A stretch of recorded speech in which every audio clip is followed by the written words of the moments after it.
evaluate where you are. Look at it, assess yourself. Assess yourself and assess the situation. What brought you there? What has brought you to this point? What did you learn from it? Are you learning anything, or are you doing it over and over and over again? Somebody said that insanity is doing the same thing in the same way, expecting a different outcome. Don't let this year be like last. And if last year was great, still don't let it be that way. Raise the standard. If your life is perfect and extraordinary, you darn well know you're not going to be happy unless you keep making it better. That's what makes us feel alive. It's not what we get that makes us happy. It's who we become and what we're able to give because we become more. If you want to begin to move, you've got to clear your mind of all the unnecessary luggage and baggage that's weighing us down. You're going to have people to do things to you. Things are going to happen to you. And the most important thing to do is to harness your will and let it go. And move so you can grow. So you can get on with your life. It doesn't matter about what happens to you. What matters is, what are you going to do about it? If there's anything that'll shift your life, that'll get you to thrive in a difficult situation, is take some massive action. Try something else. Change it, try it, move it. Progress equals happiness. If you can start to make progress, if you can get yourself going, even if it's not perfect, if it doesn't work, you know what to do. Just change your approach. That doesn't work, change your approach. So often in life, people don't begin the journey because they're not quite sure what to do or how to do it right or how to do it perfect. You want to change your body? Get yourself moving. Don't wait for the perfect trainer. Just go out there and move. Put on your shoes and move and get momentum. I'm going to turn this situation around. I'm not going to sit back and moan and cry over what happened and what went wrong and who did what. I'm going to do something about this situation. The other thing is, take full responsibility for your life. Accept where you are and the responsibility that you're going to take yourself where you want to go. Someone said we have two primary choices in life. We can either accept conditions as they exist, or we can take the responsibility to change them. See, a lot of people want to exempt themselves from taking responsibility. All they want to do is talk about the problem. Every time you see them, they'll tell you their story over and over and over and over again. No. You want to take responsibility for your life.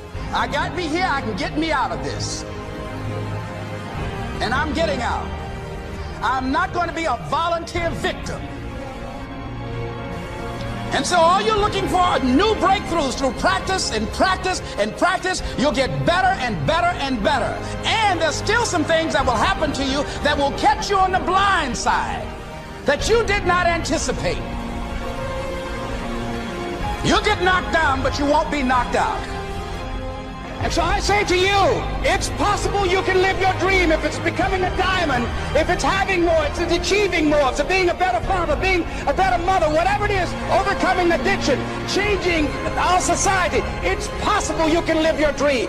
It's necessary that you have a plan of action, that you're resilient, that you stick to, and you work with the system, that you work with people, that you give support, and that you be there for them, that you have the vision and never give it up, that you become creative and relentless and keep on coming back again and again and again, and that it's you that you got to take personal responsibility to make it happen, and that it's hard. Easy is not an option. And when life knocks you down, jump back up and say, it's not over until I win.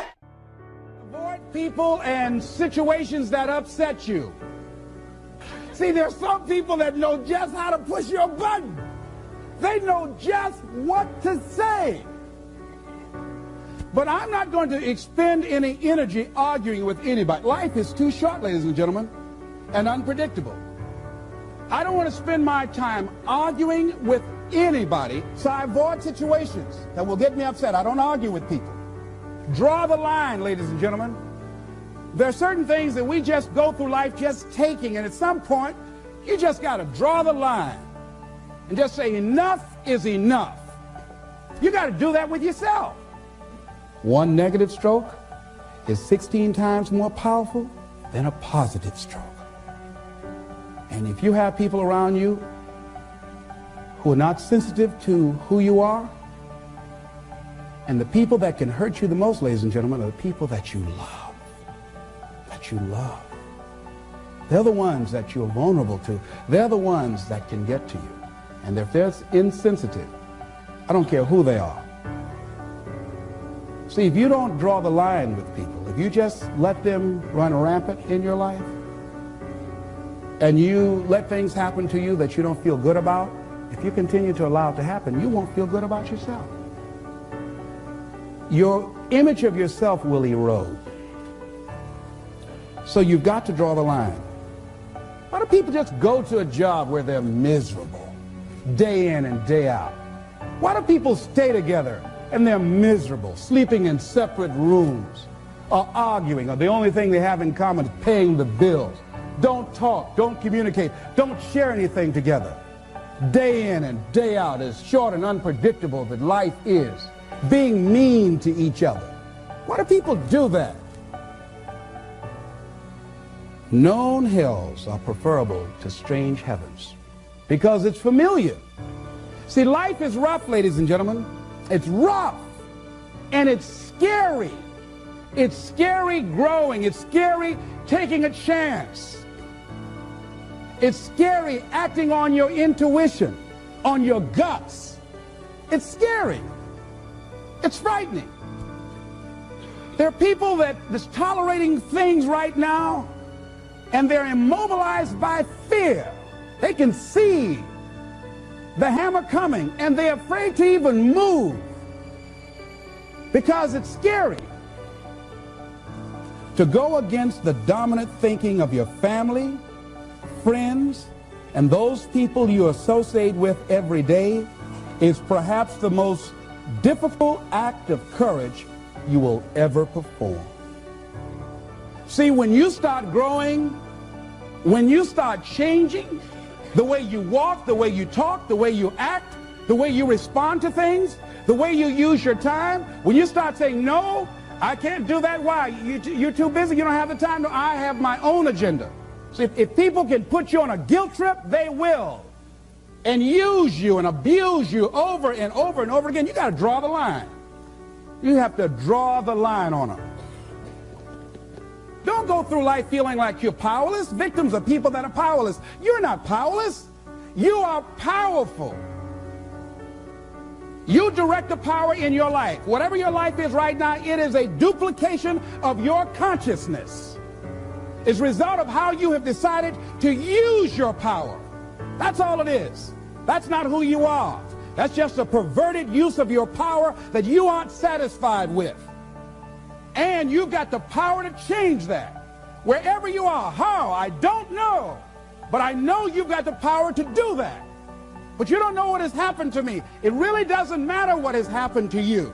See, the only thing that really matters is what are you going to do about it? That's all that matters. That's all that matters.